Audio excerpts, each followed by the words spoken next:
Bienvenue sur Silence and Mots. Aujourd'hui, je vous invite à découvrir une nouvelle profondément humaine, écrite par Guy de Maupassant, le papa de Siam. Dans un style simple et touchant, Maupassant nous plonge dans l'univers d'un petit garçon orphelin, moqué par ses camarades, jusqu'au jour où un homme simple, forgeron, bouleverse son destin. C'est une histoire de douceur, de courage discret et de liens humains plus forts que le sang. Installez-vous confortablement et laissez les mots parler. Midi finissait de sonner. La porte de l'école s'ouvrit et les gamins se précipitèrent en se bousculant pour sortir plus vite. Mais au lieu de désespérer rapidement et de rentrer dîner, comme ils le faisaient chaque jour, ils s'arrêtèrent à quelques pas, se réunirent par groupe et se mirent à chuchoter. C'est que, ce matin-là, Simon, le fils de la Blanchotte, était venu à la classe pour la première fois. Tous avaient entendu parler de la Blanchotte dans leur famille, et qu'en quoi on lui fit bon accueil en public. Les mères les traitaient entre elles avec une sorte de compassion et un peu méprisante qui avait gagné les enfants sans qu'ils sussent du tout pourquoi. Quant à Simon, il ne le connaissait pas, car il ne sortait jamais. Il ne le galopinait point avec eux dans les rues du village ou sur les bords de la rivière. Aussi ne l'aimait-il guère. Et c'était avec une certaine joie, mêlée d'un étonnement considérable, qu'il avait accueilli et qu'ils s'étaient répétés l'un à l'autre. Cette parole dite par un gars de 14 ou 15 ans, qui paraissait en savoir long tant il clignait finement des yeux. Vous savez, Simon, eh bien, il n'a pas de papa. Le fils de la Blanchotte parut à son tour sur le seuil de l'école. Il avait 7 ou 8 ans. Il était un peu pâle, très propre, avec l'air timide, presque gauche. Ils sont retournés chez sa mère dans les groupes de ses camarades, chuchotant toujours et le regardant avec les yeux malins et cruels des enfants qui méditent un mauvais coup. L'entourèrent peu à peu et finirent par l'enfermer tout à fait. Il restait là, planté au milieu d'eux, surpris et embarrassé sans comprendre ce qu'il en allait lui faire. Mais le gars qui avait apporté la nouvelle, enorgueilli du succès obtenu déjà, lui demanda « Comment t'as pu tutoyer ?» Il répondit « Simon. »« Simon quoi ?» reprit l'autre. L'enfant répéta tout confus. « Simon. » Le gars lui cria « On s'appelle Simon quelque chose. C'est pas un nom ça, Simon. » Et lui, prêt à pleurer, répondit pour la troisième fois. « Je m'appelle Simon. » Les galopins se mirent à rire. Les gars prit au fond et leva la voix. « Vous voyez bien qu'il n'a pas de papa. » Un grand silence se fit. Les enfants étaient stupéfaits par cette chose extraordinaire. Impossible. Monstrueuse. Un garçon qui n'a pas de papa. Ils le regardaient comme un phénomène, un être hors de la nature. Et ils sentaient grandir en eux ce mépris, inexpliqué jusque-là, de leur mère pour la Blanche. Quant à Simon, il s'était appuyé contre un arbre pour ne pas tomber, et il restait comme atterré par un désastre irréparable. Il cherchait à s'expliquer, mais il ne pouvait rien trouver pour leur répondre et démentir cette chose affreuse qu'il n'avait pas de papa. Enfin, livide, il leur cria à tout hasard « Si, j'en ai un !»« Où est-il » demanda le gars. Simon se tut. Il ne savait pas. Les enfants riaient, très excités, et ses fils de champ, plus proches des bêtes, éprouvaient ce besoin cruel qui pousse les poules du mas court à achever d'une donc elle aussitôt qu'il est blessé. Simon avisa tout à coup un petit voisin, le fils d'une veuve qu'il avait toujours vu, comme lui-même, tout seul avec sa mère. Et toi non plus, dit-il, tu n'as pas de papa. Si, répondit l'autre, j'en ai un. Où est-il? Riposta-t-il Simon. Il est mort, déclara l'enfant avec une fierté superbe. Il est au cimetière, mon papa. Un murmure d'approbation courut parmi les garnements, comme si ce fait d'avoir son père mort au cimetière eût grondé leurs camarades pour écraser cet autre qui n'en avait point du tout. Et ces polissons dont les pères étaient pour la plupart méchants, ivrognes, voleurs et durs à leurs femmes, se bousculaient en se serrant de plus en plus, comme si eux, les légitimes, eussent voulu étouffer dans une pression celui qui était hors de la loi. L'un tout à coup, qui se trouvait contre Simon, lui tira la langue d'un air narquois et leur cria « Pas de papa! Pas de papa !» Simon le saisit à deux mains aux cheveux et se mit à lui cribler des jambes de coups de pied, pendant qu'il lui mordait la joue cruellement. Il se fit d'une bousculade énorme. Les deux combattants furent séparés, et Simon se trouva frappé, déchiré, meurtri, roulé par terre au milieu du cercle des galopins qui applaudissaient. Comme il se relevait en nettoyant machinalement avec sa main sa petite blouse toute sale de poussière, quelqu'un lui cria « Va le dire à ton papa !» Alors, il sentit dans un cœur un grand écroulement. Il était plus fort que lui. Il l'avait battu.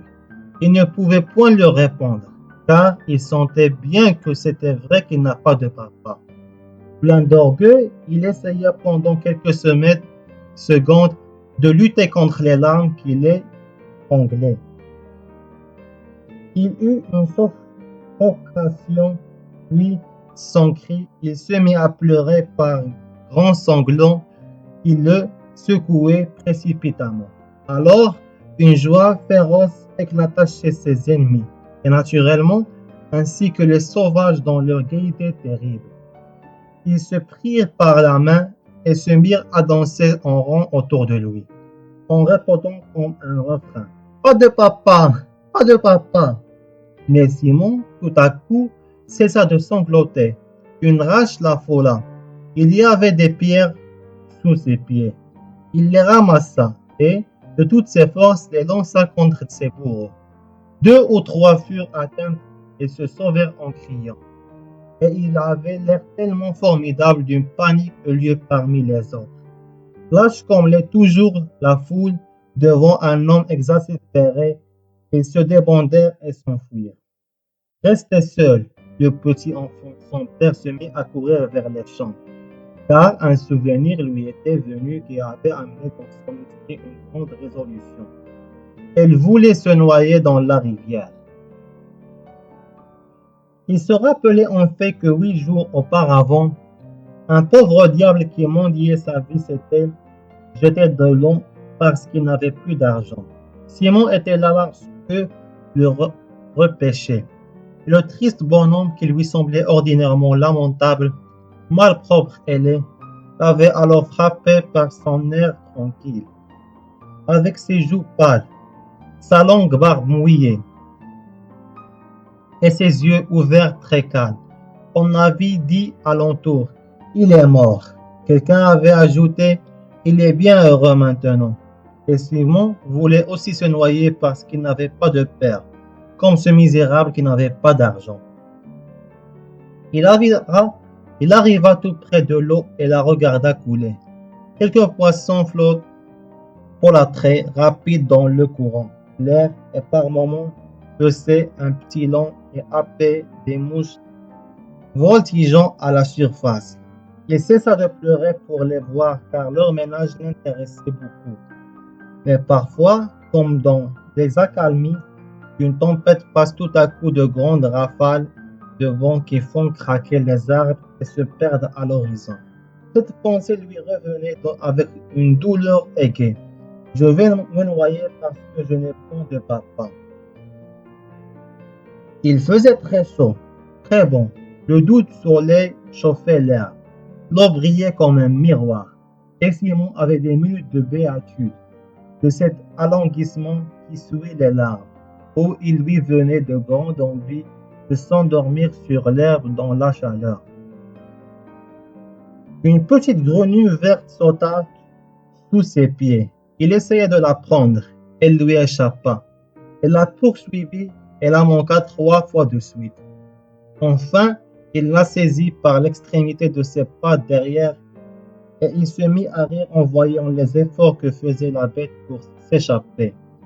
Elle se ramassait sur ses grandes jambes, puis une détente brusque les allongeait subitement, raides comme 2 barres tandis que l'œil, tout rond avec son cercle d'or. Il battait l'air de ses pattes de devant qui s'agitaient comme des mains. Cela lui rappela un joujon fait avec d'étroites planchettes de bois clouées en zigzag les unes sur les autres, qui, par un mouvement semblable, conduisait l'exercice des petits soldats piqués dessus.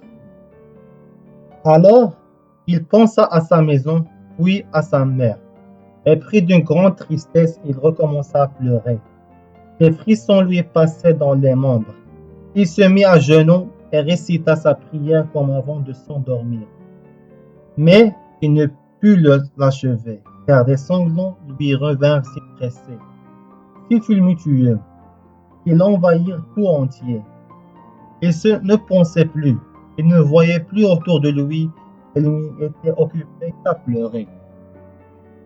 Soudain, une lourde main s'appuyait sur son épaule et une grosse voix lui demanda: « Qu'est-ce que tu te fais donc tant de chagrin, mon bonhomme ?» Simon se retourna. Un grand ouvrier qui avait une barbe et des cheveux noirs tout frisés le regardait d'un air bon. Il répondit avec des larmes pleines les yeux et pleines la gorge: « Ils m'ont battu parce que je n'ai pas de papa. Pas de papa. » « Comment ?» dit l'homme en souriant. « Et tout le monde en a un. » L'enfant reprit péniblement au milieu des spasmes de son chagrin. « Moi, j'en ai pas. » Alors l'ouvrier devint grave.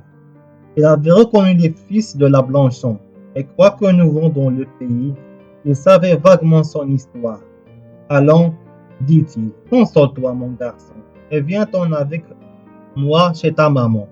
On t'en donnera un papa. » Ils se mirent en route, le grand tenant le petit par la main, et l'homme souriant de nouveau, car il n'était pas fâché de voir cette Blanchon, qui était comptée dans une des plus belles filles du pays. Et il se disait peut-être, au fond de sa pensée, qu'une jeunesse qui avait failli pouvait bien faillir encore. Ils arrivèrent devant une petite maison blanche très propre. « C'est là !» dit-il l'enfant, et il cria: « Maman !» Une femme se montra, et l'ouvrier cessa brusquement de sourire, car il comprit de suite qu'on ne se badinait plus avec cette grande fille pâle qui restait sévère sur sa porte, comme pour défendre à un homme le seuil de cette maison où elle avait déjà trahi par un autre. Intimidé de sa casquette à la main, il balbutia: « Tenez, madame, je veux ramener votre petit garçon qui s'était perdu près de la rivière. » Mais Simon sauta au cou de sa mère et lui se remettant à pleurer: « Non, maman, j'ai voulu me noyer parce que les autres m'ont battu parce que je n'ai pas de papa. » Une rougeur puissante couvrit les yeux de la jeune femme et meurtrit jusqu'au fond de sa chair.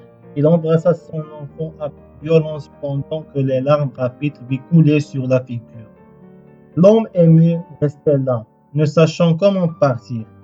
Mais Simon soudain court vers lui et lui dit: « Vous devez être mon papa ?» Un grand silence se fit.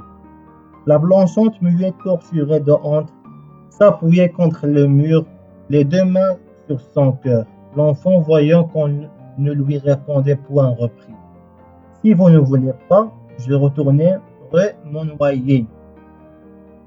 L'ouvrier prit la chose en plaisanterie et répondit en riant. Mais oui, je veux bien. Comment est-ce que Comment est-ce que tu t'appelles demanda alors l'enfant pour je réponde aux autres quand ils voudront savoir ton nom. Philippe, répondit l'homme. Simon se tut une seconde pour bien faire entrer ce nom-là dans sa tête. Puis il tendit les bras tout consolé en disant « Eh bien, Philippe, tu es mon papa. » L'ouvrier l'enlevant de terre, l'embrassa brusquement sur les deux joues, puis il s'enfuit très vite à grande enjambée.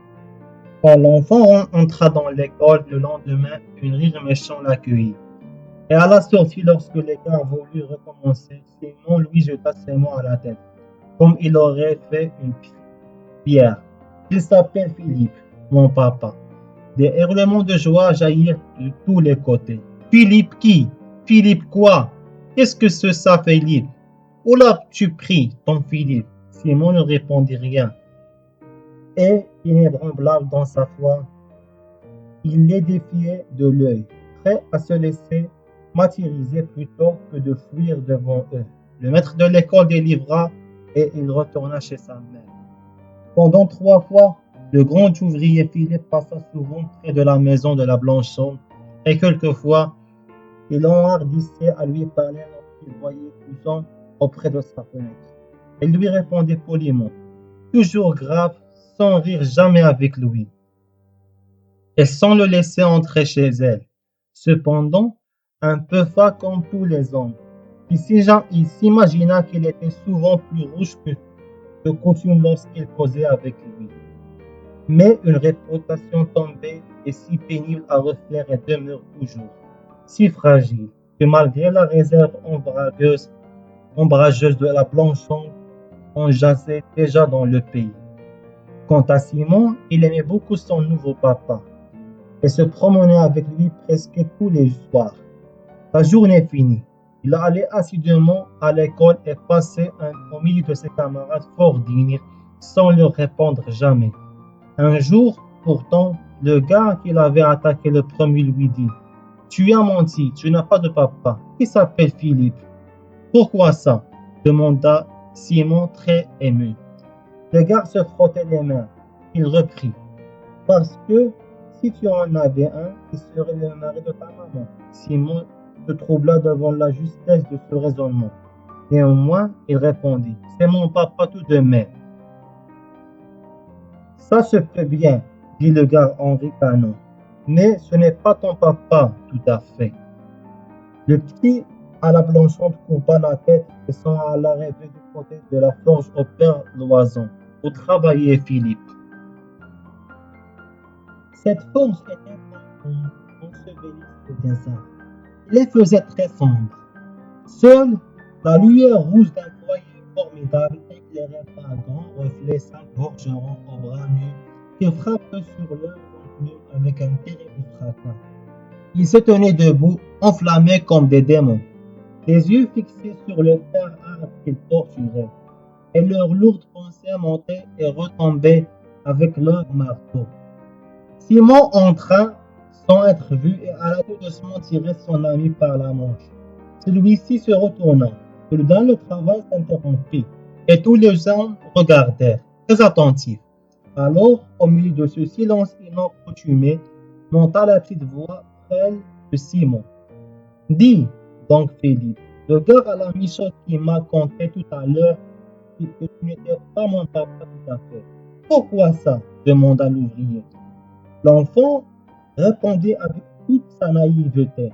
« Parce que tu n'es pas le mari de maman. » Personne ne rit. Philippe resta debout, appuyant son front sur le dos de ses grosses mains que supportait le manche de son marteau dressé sur l'enclume. Il rêvait. Ses 4 compagnons le regardaient et tout petit rendait géant. Simon, anxieux, attendait. Tout à coup, un des forgerons répondant à la pensée de tout, dit Philippe, c'est tout de même une bonne et brave fille que la Blanchonne. préveillante et rangée malgré son malheur, et qui serait une digne femme pour un honnête homme. Ça, c'est vrai, dirent les 3 ans. L'ouvrier continua. Est-ce que sa faute à cette fille si elle a failli? On lui avait promis de mariage et j'en connais plus d'une qu'on respecte bien aujourd'hui et qui en a fait tout autant. Ça, c'est vrai, répondirent encore les 3 ans. Il reprit. Ce qu'elle a peiné la pauvre pour élever son gars toute seule, est-ce qu'elle a pleuré depuis qu'elle ne sort plus que pour aller à l'église? Il n'y a que le bon Dieu qui le sait. C'est encore vrai, dirent les hommes. Alors on n'entendit plus le soufflet qui activait le feu du foyer. Philippe brusquement se pencha vers Simon. Va te dire à ta maman que j'irai lui parler ce soir. Oui, il poussa l'enfant dehors par les épaules. Il revint à son travail et d'un seul coup, les 5 marteaux retombèrent ensemble sur les enclumes. Ils battirent ainsi le fer jusqu'à la nuit. Fort, puissant, joyeux comme des marteaux satisfaits.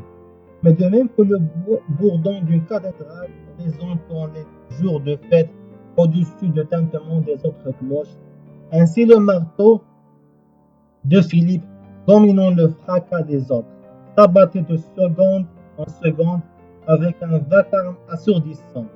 Et lui, l'œil allumé, forgeait passionnément debout dans les étincelles. Le ciel était plein d'étoiles quand il vit frapper à la porte de la planchette. Il avait sa blouse des dimanches, une chemise fraîche et la barbe faite.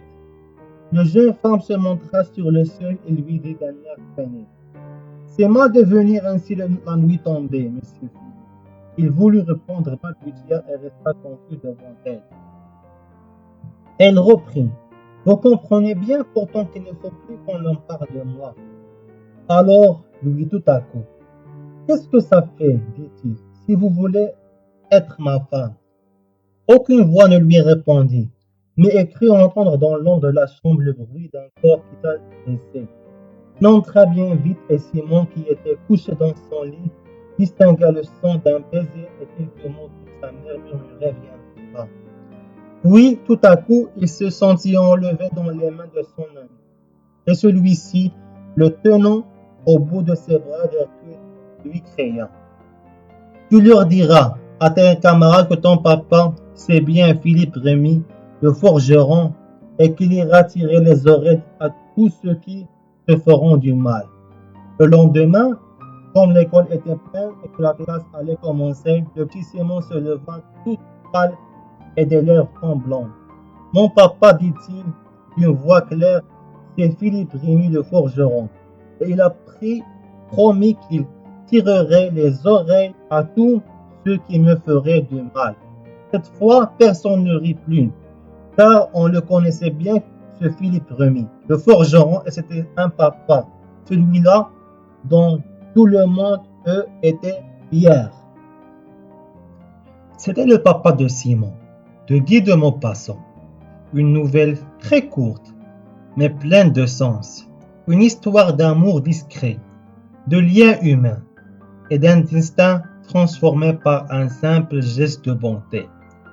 Merci de m'avoir accompagné dans cette lecture sur Silence and Mots. Si cette histoire vous a touché, pensez à laisser un j'aime et à vous abonner à la chaîne. Sans oublier bien sûr d'activer la touche cloche pour ne rater aucune nouvelle lecture. Vos commentaires sont toujours les bienvenus. Je lis chacun d'eux avec attention. À très bientôt pour un nouveau voyage au cœur des mots.